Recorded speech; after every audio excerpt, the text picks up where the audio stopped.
বামনগোলায় অনুষ্ঠিত হলো নরেন্দ্র কাপ মহিলা ফুটবল টুর্নামেন্ট।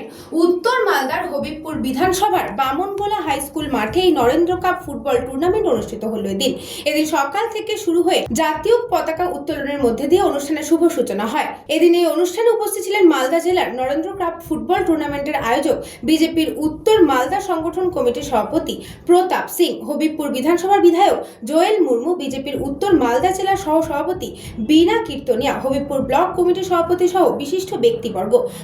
আজকে নরেন্দ্র কাপ মহিলা ফুটবল টুর্নামেন্ট উত্তর মালদা সাংগঠনিক জেলার হবিবপুর বিধানসভার অন্তর্গত বামনগোলা উচ্চ মাধ্যমিক বিদ্যালয় প্রাঙ্গণে অনুষ্ঠিত হচ্ছে।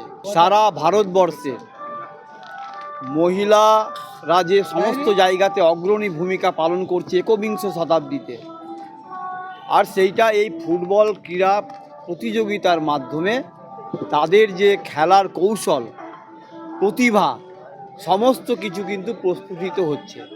এবং এই গ্রাম বাংলার দারিদ্র্য সীমার নিচে বসবাসকারী অনেক এরকম আমাদের বোনেরা, তাদের যোগ্যতার মাপকাঠিও এখানে আর নিরীক্ষণ হয়ে যাচ্ছে। প্রতিযোগিতা শেষে বিজয়ী দলকে পুরস্কৃত করা হয় বলে জানা গিয়েছে। St. Augustine's Day School, Barrackpur. Success for every child. Admission open 2026 to 2027. Contact number 900793 4555.